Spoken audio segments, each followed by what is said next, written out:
Muy buenas tardes, Iglesia Bíblica Bautista de la maravillosa y hermosa ciudad de Alto Hospicio. Estamos gozosos una vez más de poder reunirnos en el estudio de la palabra de Dios. Estamos en nuestra cuarta y último mensaje, lo que va a ser el libro de Proverbios en el capítulo 14, que ya hemos abordado diferentes temas. Ahora, antes de continuar en lo que va a ser este cuarto y último estudio en este capítulo, me gustaría hablar un poquito acerca del autor de este libro, que es Salomón. Estaba haciendo una investigación un poquito de ver cuánto tenía económicamente Salomón. ¿Cómo se podría comparar la, las riquezas que tenía este hombre en contraste de lo que es el estándar del día de hoy? ¿Dónde estaría él en toda esa situación? Y estaba viendo en diferentes fuentes históricas que tratan de contemplar cuánto tenía, cuánto ganó, cuánto sería lo que viene entre el día de hoy con todas esas cosas. Y realmente era algo sorprendente. En una de las categorías lo pusieron en el top 5 de todos los tiempos, con un estimado de 2.000 millones de dólares, justo después de lo que sería Augusto César, que ahora ha sido 4.000 millones de dólares, y detrás de tres asiáticos, el número uno siendo Genghis Khan con 100.000 trillones de dólares.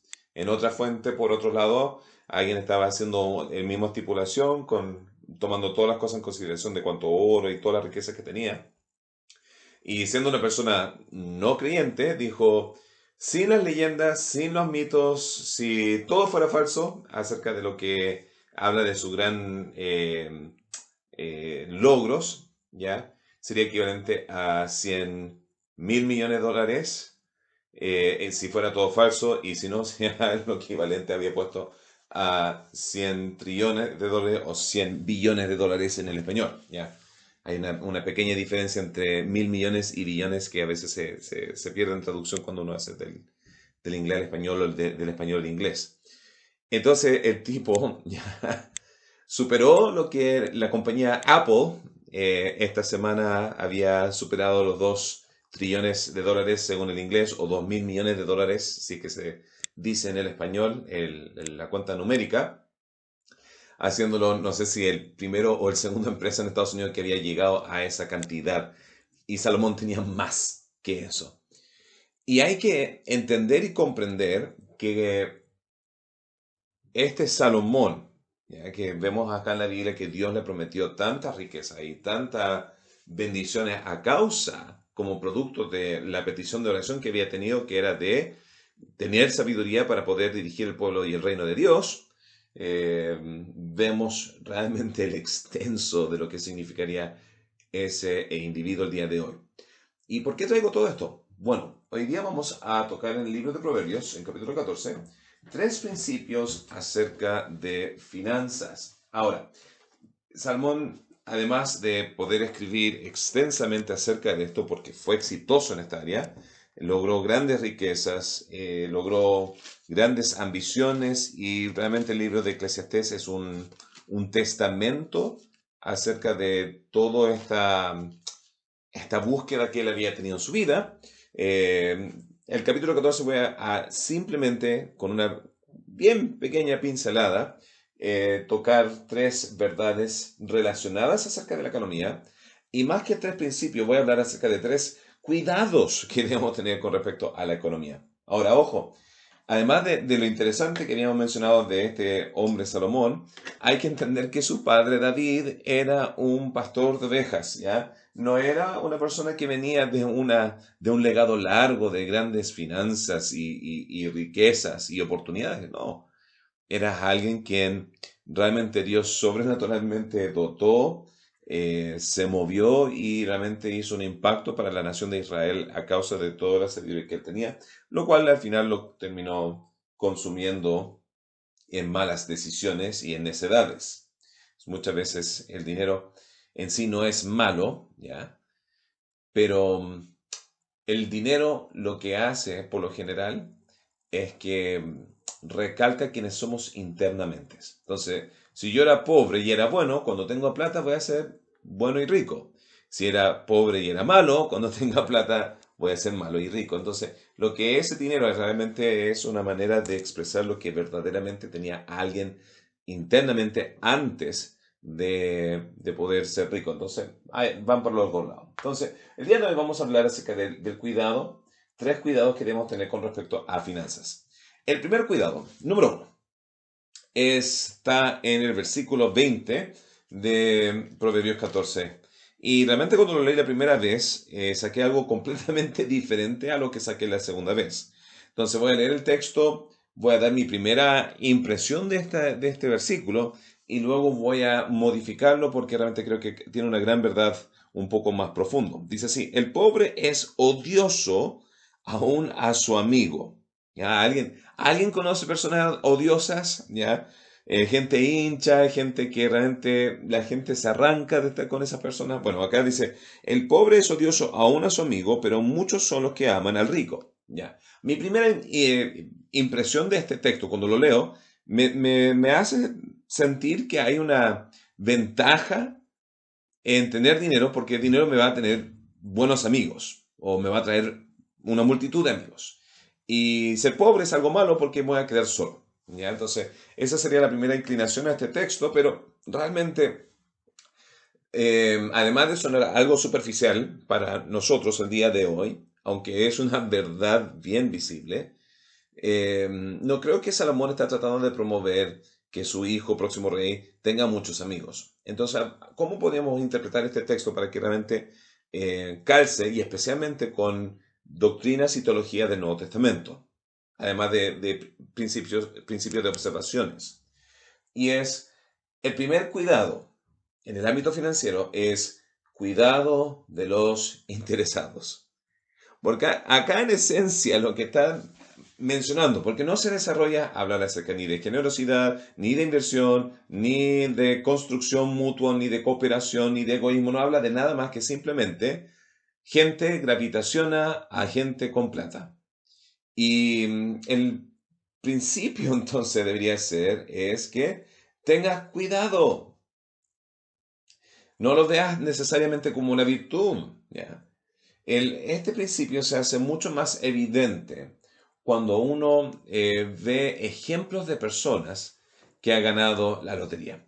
Me acuerdo años atrás, creo fácilmente debían haber sido unos 12 años atrás, vi un programa donde estaba hablando de toda la gente que había ganado la lotería y cómo terminaba su vida después. Sea en un proceso de 2, de 3, de 4 años, terminaban no solamente en bancarrota, que era peor que el estado en que estaban antes, sino ahora endeudados por encima con sumas que realmente están fuera de su control poder pagar.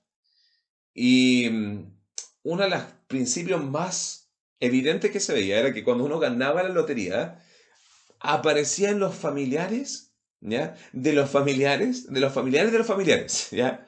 Primos que tú jamás habías escuchado en tu vida llegaron a aparecerse. Familiares que tú ni siquiera habías hablado en años, te empiezan a buscar cuando alguien gana la lotería. Y porque es, ¿ya? Cuando gana la lotería y estas cosas pasan, lo que ocurre es que la gente que es interesada, que quiere tener un trozo del pastel, un trozo de la torta, el poder lucrarse, el poder sacar algo, van a estar ahí, van a tratar de succionar. Y realmente, entre muchas de las desgracias que sería ganar la lotería, o en otro caso sería ser un jugador profesional de un deporte de alto rendimiento y un superestrella en esos ámbitos, también te lleva a un procedente bien similar, ¿ya? En Estados Unidos los deportes de fútbol americano realmente son periodos muy cortos de profesión porque te sacan la requete mugre, sea al cerebro o al cuerpo, el corazón o lo que sea.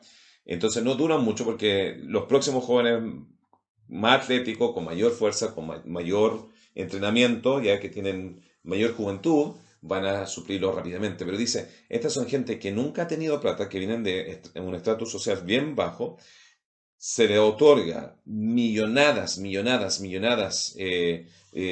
realmente mucho dinero, no saben qué hacer con ello, terminan su carrera y terminan peor que lo que estaban antes, porque no supieron manejar el dinero, gente vino, les robó, gente que no era sincera, no era genuina, estaban tratando de sacar su trozo del pastel. Entonces, en ese sentido es algo bien evidente lo que se ve en el ámbito de gente que gravitaciona porque uno supuestamente tiene dinero. Ahora, bíblicamente hablando, me gustaría compartir dos ejemplos de esto, ya para añadir un cierto nivel de peso bíblico. El primero tendría que ser con una parábola que Jesús enseñó. Y es fascinante esta parábola que voy a mencionar, que obviamente lo más probable es que ya lo han escuchado varias veces. Es una de esas historias que tiene un sinfín, bueno, no va a decir sinfín, pero tiene varias, por lo menos, varias aplicaciones o moralejas. Y es la historia del hijo pródigo. Cuando uno escucha la historia del hijo pródigo, lo cual voy a relatar en su brevedad ahora, vemos principios o moralejas o enseñanzas acerca de el amor incondicional de un padre, o el amor incondicional de Dios, o la envidia del hermano el cual no se había ido y tiene una frustración y molestia por el que sí se había ido. Pero uno de los principios sumamente prácticos ocurre realmente en el medio. Entonces, la historia va así. Había un hijo de un hombre que tenía ya establecido su hacienda, su terreno, tenía su empresa, y su hijo decide que ya era hora de que él se marchara, quería su parte de la herencia, quería ir a surgir por su propia cuenta y vivir como él quería y que nadie le pusiera ninguna normativa ni reglamento. Entonces, el papá le da su herencia y el hijo se va. Y la parte de la historia que me gustaría recalcar ahora era cuando él llegó a la ciudad, se hizo de una cantidad enorme de amigos. Amigos por doquier, por arriba, por abajo, de calle en calle, tenía una multitud de amigos. Hasta que de repente lo gastó todo. Bueno, era un hombre que nunca había tenido que trabajar para adquirir lo que había tenido, sino simplemente se le había dado. Y por eso realmente desperdició el dinero. Y el contraste es que cuando tenía dinero, tenía muchos amigos, y el momento que se le acabó el dinero, ahí se desaparecieron todos sus amigos. Ahora, quiero que lo pienses tú. ¿Alguna vez has pasado por una situación fluctuante económica donde tal vez en una oportunidad tenías plata y después no tenías plata? ¿O no tenías plata y después sí tuviste plata? Ya quiero, tal vez pasaste por alguna de esas dos ocasiones. Y cuando no tenías plata, nadie te pescaba y después de repente empezaste a surgir, a ganar, empezaste a comprar tu auto, tu casa, lo que sea, y aparentemente un sinfín de personas se empezaron a hacer amigos tuyos. ¿Ya? ¿Te ha pasado? O viceversa, estabas súper bien, tenía un trabajo estable, tenía una casa, tenía un auto, tenía todo el sueño chileno. Y de repente pierdes tu trabajo y todo se va por la cañería y de repente mira alrededor y dice, ¿dónde están todos mis amigos que supuestamente iban a estar ahí por mí siempre? Y ahora que no tengo el estatus, no tengo el poder, no tengo esa situación, ahora soy olvidado. Entonces es un principio en el cual yo creo que Salomón está observando, en el cual nosotros debemos estar en esa alerta. De que cuando tengo que ofrecer, sí van a haber manos que van a pedir. Pero la pregunta es, ¿son verdaderos amigos o no? La segunda historia bíblica es ya yendo de una parábola a una vivencia. Y esta vivencia es una de las historias que se menciona en los cuatro evangelios.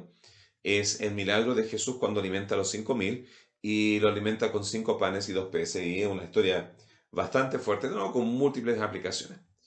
Pero en el texto relatado en Juan capítulo 6, si no me equivoco, habla y menciona y recalca que después de que Jesús lo alimentó a esta gran multitud de hombres, ya imagínense, hombres, y los hombres, nosotros los hombres comemos harto. Éramos 5.000, ni siquiera contaron a las mujeres y a los niños, ¿ya? ¿Por qué?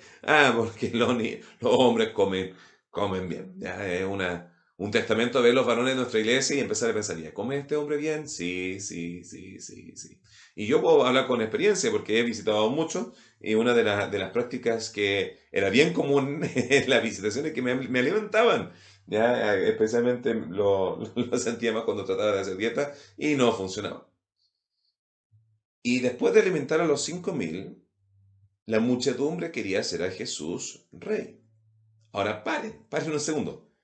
¿Acaso no era esa la función de que Jesús vino a la tierra? ¿Era el Mesías, el rey? que vino a establecer el reino de Dios en la tierra. Sí, Jesús lo es, pero no en esa manera, porque ellos estaban viendo la parte física. Jesús el día siguiente va a hacer una prédica, donde va a estar hablando de que Él es el pan de vida que viene del cielo, y el que cree en Él y el que viene a Él no tendrá ni hambre ni sed jamás, y está hablando de la salvación.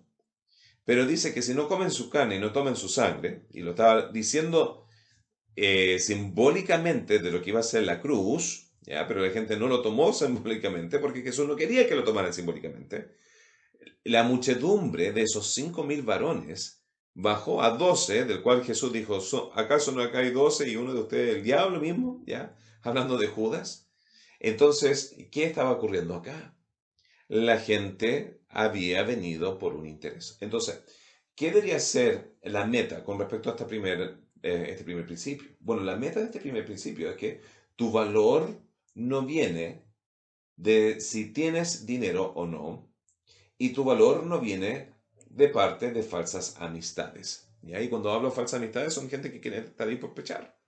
¿Ya? La palabra amistad, yo creo que en los últimos 15 años ha tenido un gran cambio, socialmente hablando, desde que llegó lo que es el Facebook, ¿ya? ¿Cuántos acá tienen una cuenta Facebook? Si tienen una cuenta Facebook, ya quiero que piensen en esto. ¿Cuántos amigos tienes? ¿Ya? Y podemos poner de música de fondo la música de Toy Story. ¿Tienes un amigo fiel? No me acuerdo muy bien la letra, pero eh, ya, voy a parar ahí. Ya. No, ¿cuánta gente tienes como amigos según Facebook en tu cuenta? ¿Ya? Eh, Más de 10, más de 100, más de 1.000. Hay algunos que tienen en la iglesia tal vez 5.000, 10.000, 20.000, 100.000. Pero la pregunta del millón es, ¿podrías considerarlos verdaderamente como amigos? ¿Ya? A la persona que está allá en India, con el cual ni puedes hablar porque habla hindú y tú hablas español y no se pueden comunicar, pero ahí está mi amigo. No hemos hablado jamás en todo la historia de nuestras vidas, pero es un amigo.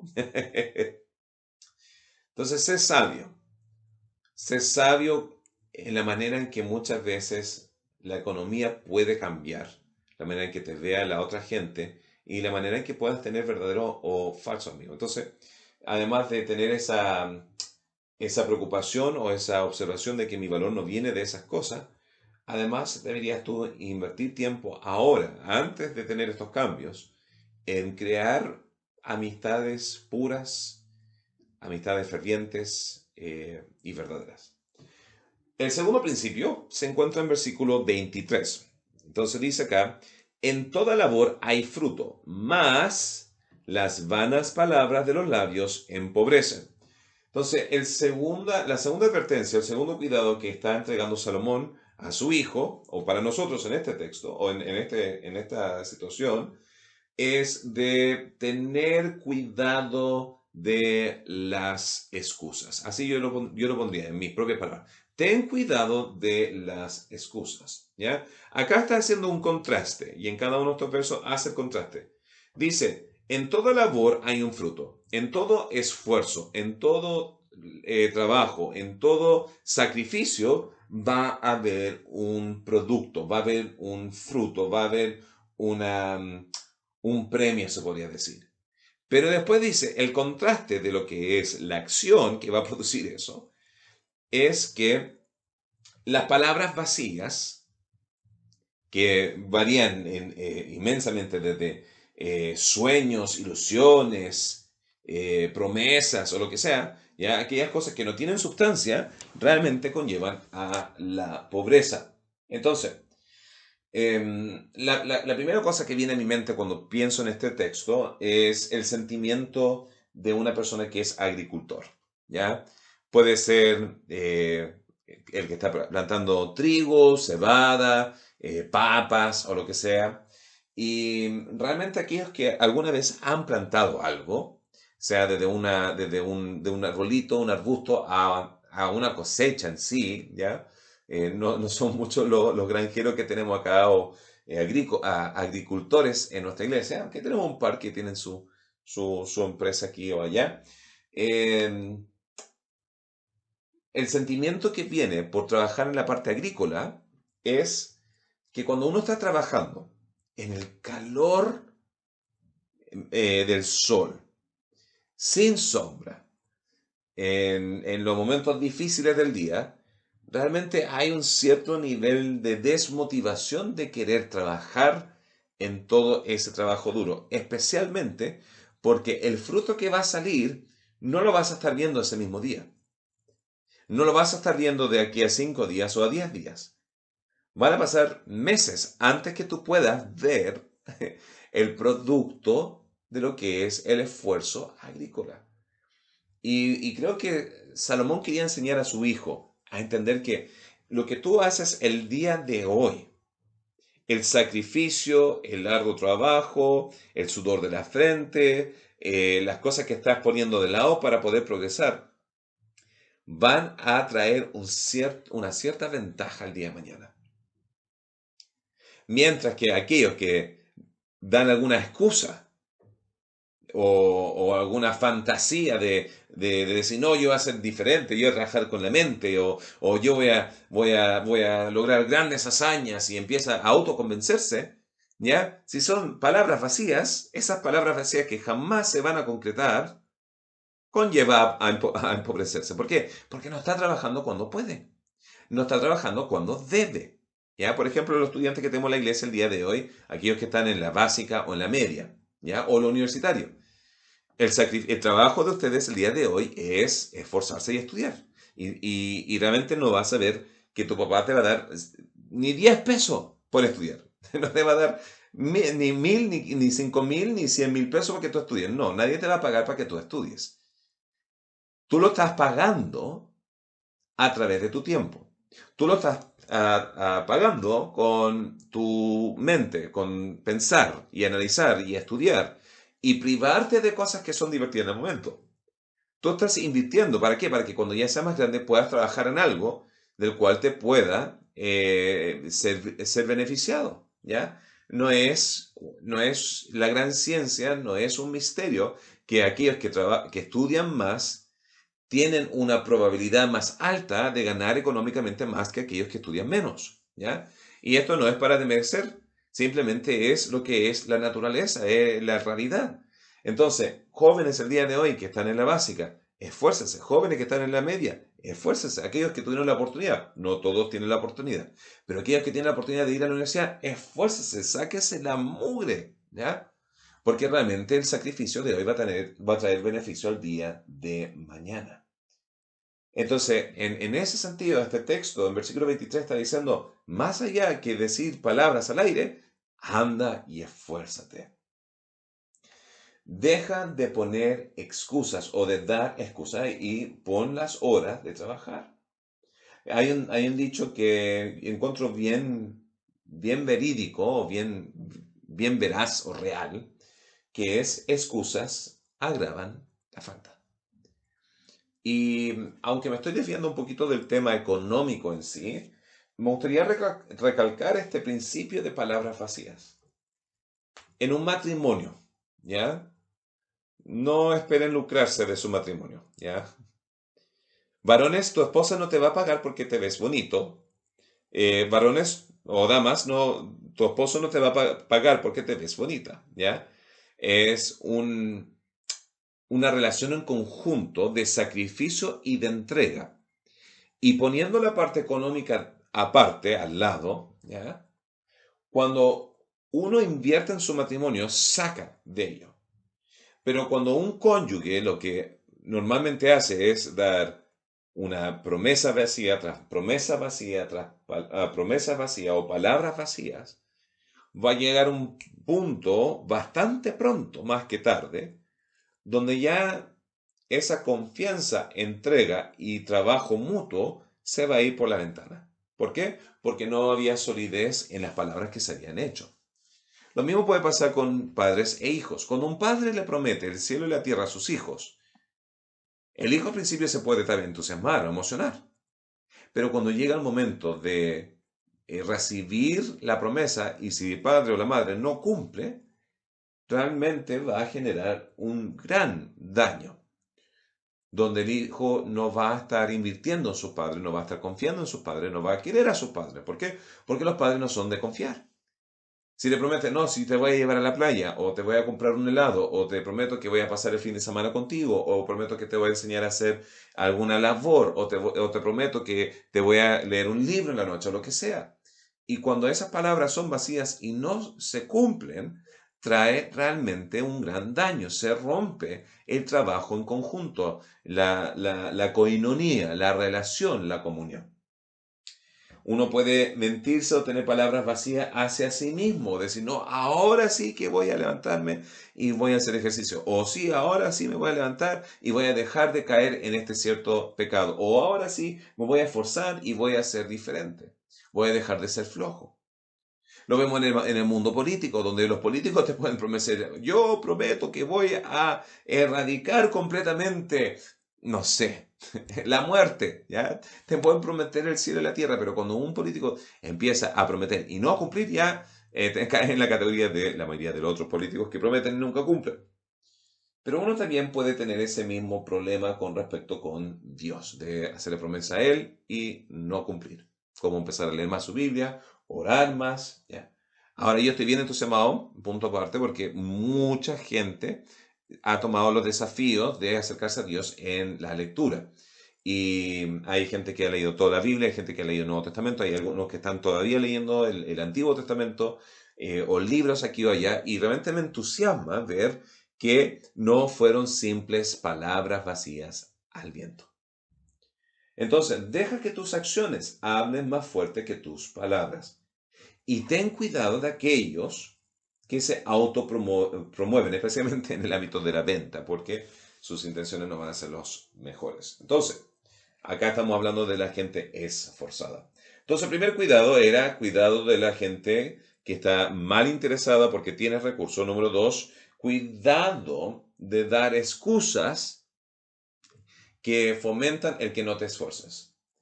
Y número tres, y con esta vamos a culminar este estudio de esta tarde, está en versículo 21 y 31. Ya son versículos bien parecidos, pero entregan una cierta variación al mensaje. Dice así: peca el que menosprecia a su prójimo. Versículo 21. Mas el que tiene misericordia de los pobres es bienaventurado. Versículo 31. El que oprime al pobre afrenta a su hacedor, hablando de Dios, mas el que tiene misericordia del pobre lo honra. Entonces, el tercer cuidado que me gustaría mencionar acerca de este texto, según Salomón, en su gran sabiduría en el ámbito económico, es ten cuidado de valorar a personas según su nivel económico. ¿Ya? Ten cuidado de valorar personas según su nivel económico. Acá estamos viendo ese contraste en base de valorando al ser humano, ¿ya? Cuando perdemos la noción que el resto es una persona creada en la imagen de Dios, dejamos de progresar como sociedad. Ese es el contraste.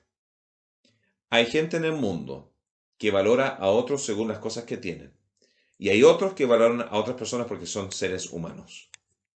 Si yo vivo según el primer precepto, donde gente son el reflejo o el resultado de su ganancia económica o de sus posesiones, cuando yo empiezo a tener esa actitud, yo empiezo a dejar de aportar a la sociedad y empiezo a simplemente a chupar, porque realmente no tengo un valor al ser humano. Mi trato ajeno realmente determina cómo yo honro o alabo a Dios. Si no puedo honrar a mi prójimo, no voy a poder honrar a Dios. Acá dice, si afrento al pobre, si no le demuestro misericordia al pobre, al menesteroso, realmente lo que yo estoy haciendo en esta situación es, yo estoy atacando a Dios. Incluso en Primera de Juan, uno de los argumentos fuertes acerca de esto es, dice, ¿cómo vas a poder amar a Dios que no has visto? Y está hablando a creyentes, y pensar que puedes amar a Dios, en el cual no has visto. Entonces, si no puedo amar a mi prójimo que veo, ¿cómo voy a poder amar a Dios al cual no veo? y está haciendo ese principio, esa conexión, ese puente y ese vínculo. Entonces, las dos razones principales por las cuales uno debe ser generoso, y ese es el tipo de persona acá, ser generoso, es que produce dos cosas. Número uno, yo soy generoso o ayudo al pobre, porque al hacerlo alabo a Dios. Y la pregunta es, ¿por qué quiero alabar a Dios? Bueno, cuando uno conoce a Dios, cuando uno empieza a percibirlo en su vida, cuando uno lo entiende a través de la palabra, cuando uno lo puede ver en las circunstancias de la vida, cuando lo ve el impacto de la transformación y realmente la manera en que Dios ha trabajado en la vida de uno, a uno le nace, a uno le nace querer servirlo de vuelta. Realmente Dios en mi vida, personalmente hablando, ha sido tan abrumadamente, asombrosamente bueno conmigo. En mis debilidades, en mis flaquezas, en mis carencias, en mis altos y en mis bajos, he visto cómo Dios ha sido bueno conmigo. Y no estaría donde estaría el día de hoy si no fuera por Él. Y no tendría lo que tengo el día de hoy si no fuera por Él. Y al ver lo que Él ha hecho a través de la cruz, al verlo a través de lo que ha hecho a través de la palabra, del Antiguo Testamento, del Nuevo Testamento, y comprender de una manera minúscula lo grandioso que Dios es, lo mínimo que uno quiere hacer es honrarlo. Entonces, ¿cómo puedo yo ser feliz? A la persona que más me hace feliz, bueno, acá dice, sé bueno con el resto, sé bueno con el pobre, sé generoso, sé caritativo, sé misericordioso. Porque de ese modo vas a poder honrar a Dios. Más allá de poder tocar un instrumento, cantar en el coro, cantar en la iglesia, ¿ya? Nuestra iglesia es bendecido con buenos músicos, realmente no me puedo quejar con los músicos que tenemos, no me puedo quejar con la gente que canta en el coro tampoco, realmente. Dios nos ha bendecido con una buena habilidad musical, pero habilidad musical realmente es minúsculo, es un enano, se podría decir, es bastante pequeño en contraste de lo que produce el gozo cuando somos buenos con otros. Además, acá en el texto también habla acerca de que somos bienaventurados, ¿ya? Eh, ¿Qué es ser bienaventurado?